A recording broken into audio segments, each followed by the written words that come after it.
अस्सलाम वालेकुम व्यूअर्स, कैसे हैं आप सब लोग। उम्मीद करती हूँ सब ठीक होंगे। मैं भी ठीक हूँ अल्हम्दुलिल्लाह।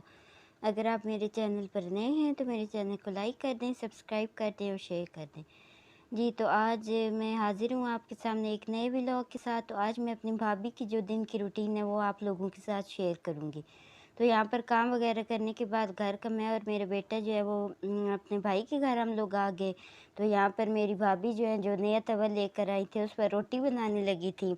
जो उनका बेटा है जिसे डायबिटीज़ है उसे कभी ऐसे होता है कि बिल्कुल भूख लगती ही नहीं, और कभी वो कहता है कि भूख लगे तो बस मेरे सामने रोटी पड़ी और मैं सारी खा लूँ। तो यहाँ पर जो नया तवा उस दिन मैं और मेरा भाई लेकर आए थे उस पर आज मेरी भाभी जो है वो रोटी बनाने लगी। ये नॉन स्टिक तवा था। वैसे तो ऐसे होता है कि नॉन स्टिक तवे पर हम रोटी बनाएं तो वो इकट्ठी हो जाती है, छोटी सी रोटी बन जाती है, लेकिन ये तवा जो है वो अच्छा निकला है। भाभी बता रही थी कि 1-2 दफ़े ही बस मैंने रोटी बनाई थी तो वो छोटी हो गई थी। अब मैं जब भी रोटी बनाती हूँ तो वो अच्छी बनती है। तो यहाँ साथ मेरी भाभी जो है वो कद्दू की भुजिया बना रही थी और साथ ही रोटी बना रही थी। तो अभी सालन जो है वो बनना था। तो मेरा जो भतीजा है उसे सख्त भूख लगी हुई थी तो उसने कहा कि मैं अचार के साथ ही रोटी खा लूँगा, आप मुझे रोटी बना दें। तो यहाँ पर आप देख सकते हैं कितनी अच्छी रोटी जो है वो इसके ऊपर बन रही है, नॉन स्टिक तवे के ऊपर। तो मैं कह रही थी कि शुक्र है हमने वो ज़्यादा बड़ा साइज़ नहीं लिया, ये साइज़ भी अच्छा ख़ासा बड़ा है, दरमियाना साइज़ है लेकिन ठीक है, अच्छा साइज़ है। तो मैंने भाभी को मना किया था कि इसके ऊपर आपने स्क्रब वग़ैरह यूज़ नहीं करना या जो स्टील की चम्मच है वो यूज़ नहीं करनी। इस तरह ये नॉन स्टिक जो तवे हैं ये ख़राब हो जाते हैं। अंडा वग़ैरह नहीं बनाना, तो वो कह रही थी कि मैं अंडा जो है वो फ्राइंग पैन में बनाऊँगी। तो यहाँ पर भाभी ने फिर आम का अचार जो है वो अपने बेटे को निकाल कर दिया। ये पिछले साल का पड़ा हुआ है तो अब तो ख़त्म भी होने वाला है। तो उसने आम के अचार के साथ जो है रोटी खाई। फिर भाभी ने जब सालन बन चुका था तो बाकी सब के लिए भी रोटी बनाई। मैंने भी अभी रोटी खानी थी, मैं घर से ऐसे ही आ गई थी। तो बहुत ही मज़े का जो कद्दू है वो बना हुआ था। यहाँ पर मेरे भतीजे, भतीजियाँ और जो भांजी है वो सारे मिलकर बैठकर दिन टाइम जो है वो खाना खा रहे थे। खाना खाने के बाद यहाँ पर मेरी भाभी ने ये धनिया जो है खुश्क किया है, बाहर पहले से साफ़ करके धूप पर रखा है और फिर अब लंगड़ी में कूट रही हैं। वैसे तो आजकल आपको पता है ग्राइंडर हैं और ज़िंदगी जो है वो आसान हुई हुई है, तो ग्राइंडर जो है मेरी भाभी लोगों का ख़राब हुआ हुआ है, तो उन्होंने फिर ये जो लंगड़ी है इसमें धनिया जो है वो कूट लिया था। इसके बाद फिर शाम का अब टाइम है तो मेरी भाभी यहाँ पर जो मेरी सबसे छोटी भांजी है जिनके अभी पापा की डेथ हुई है, तो उसके लिए कपड़े सिलाई करने लगी थी क्योंकि उसके कपड़े जो है वो सारे फटे हुए थे।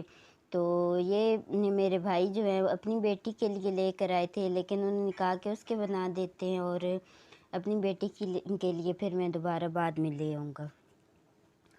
तो यहाँ पर साथ मेरी भाभी जो है उसका नाप ले रही थी और साथ ही जो है वो कटिंग वगैरह उसके कपड़ों की कर रही थी। मुझे अभी तक याद है कि जब मेरी बाजी ज़िंदा थी तो जैसे ही गर्मियाँ स्टार्ट होती थी तब तो अपने बच्चों के लिए वो कपड़े लेकर आती थी और सिलाई करवा लेती थी। इसी तरह जैसे ही सर्दियों का मौसम स्टार्ट होता था वो अपने बच्चों के लिए कपड़े लेकर रख लेती थी। तो मेरी बाजी को डेथ को 3 साल हो चुके हैं, तो अब 1 हफ़्ता हो चुका है मेरे बहनोई की डेथ को। तो बच्चे जो हैं वो उन्हें कुछ समझ नहीं आ रही कि हमारे साथ क्या हो गया। बिल्कुल छोटे बच्चे रह गए, यतीम हो गए हैं। तो यहाँ पर जो पजामे है उसकी कटिंग मेरी भाभी ने कर ली है, अब ये कमीज़ की कटिंग करने लगी हैं। तो यहाँ पर साथ नाप भी ले रही है मेरी भांजी, इधर साथ मेरे पास ही बैठी हुई है और अभी उन्होंने ट्यूशन जाना था तो थोड़ी देर वो मेरे पास बैठी। तो इसके बाद वो फिर नहाने चली गई कि मुझे खालो कहती है कि मुझे बहुत ज़्यादा गर्मी आई है तो मैं शावर लेकर तो ट्यूशन जाऊँगी। तो अभी वो नहाने गई हुई है। तो यहाँ पर मेरी भाभी उसकी जो कमीज़ है उसकी कटिंग कर रही थी। तो भाभी का दिल था कि मैं फ़िराक बनाऊँगी उसका, लेकिन उसने कहा कि नहीं, मुझे कमीज़ बना कर देनी है आपने।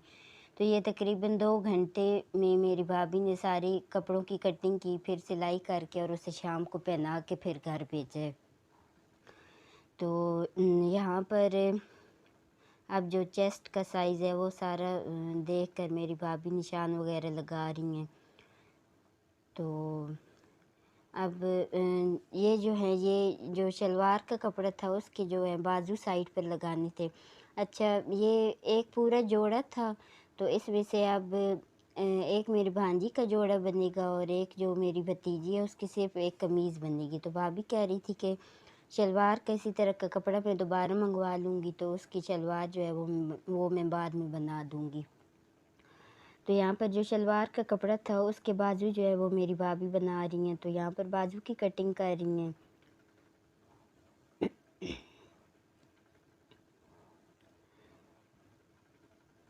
بازو کی جو کٹنگ ہے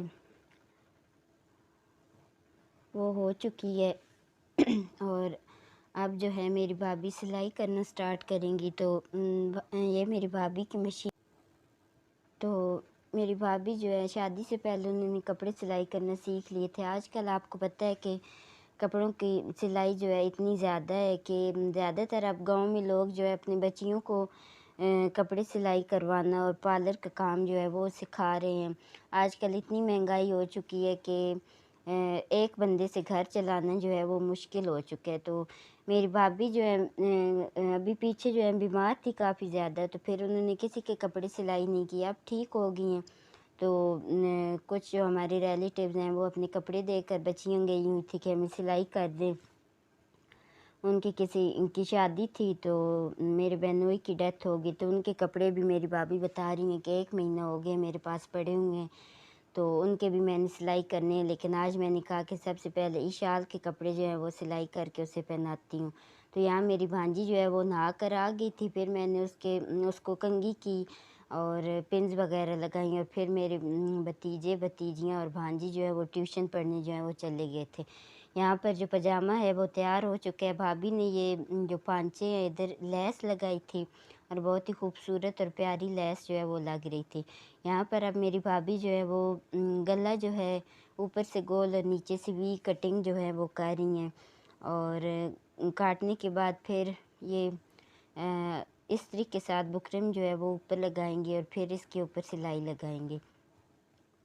تو بکرم جو ہے یہ ایزلی اس کے ساتھ چپک جاتا ہے استری کے ساتھ، تو اس کے ساتھ جو اوپر سے پھر سلائی لگانی ہے اس کے اوپر جو کپڑا وغیرہ لگانا ہے اس پر بھی میری بھابھی نے استری لگائی، اور جو قمیض سلائی کرنی تھی اس پر بھی لگائی، تاکہ جب سلائی کر رہے ہوں تو جو چمٹے وغیرہ ہیں جو وہ نہ آئیں۔ تو میں نے کہا کہ تھوڑی لمبی سلائی کریں، کیونکہ کبھی ایسے ہوتا ہے کہ جب نیا کپڑا دھلتا ہے تو وہ شرنک ہو جاتا ہے، اور کھلا بھی سلائی کروایا ہے کیونکہ بچوں کا آپ کو پتہ ہے دیواروں پہ چڑھنا، درختوں پہ چڑھنا، ادھر ادھر چڑھنا، تو وہ کپڑے جو ہیں پھٹ جاتے ہیں۔ تو پھر میں نے کہا کہ تھوڑا کھلا پاجامہ بھی سلائی کرے اور تھوڑی سی شرٹ جو ہے وہ بھی کھلی جو ہے وہ سلائی کریں۔ تو یہاں پر پاجامہ بھی سلائی ہو چکا ہے، تو اس کے اوپر استری مار رہی ہیں میری بھابھی۔ تو کیونکہ ایسے ہوتا ہے جو سلائی لگی ہوئی ہوتی ہے نا تو اس جگہ سے وہ ایسے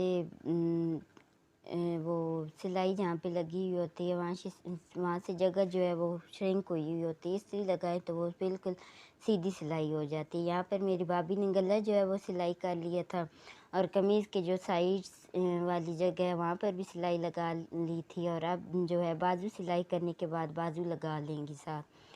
تو شام کا ٹائم تھا تو میری بھابھی کپڑے سلائی کر رہی تھی، تو میں نے کہا کہ میں چائے بنا دیتی ہوں۔ یہاں پر میں نے سونف اور گھر کا پودینہ سوکھا ہوا تھا وہ ڈال کر چائے بنائی، اور اتنی مزے کی چائے بنی جو میرے بیٹے کو ادھر کی چائے اتنی پسند آتی ہے، ادھر ماموں کے گھر آ کر وہ کھانا بھی زیادہ کھاتا ہے اور چائے بھی پیتا ہے، گھر میں وہ اتنا خاص کچھ کھاتا نہیں ہے۔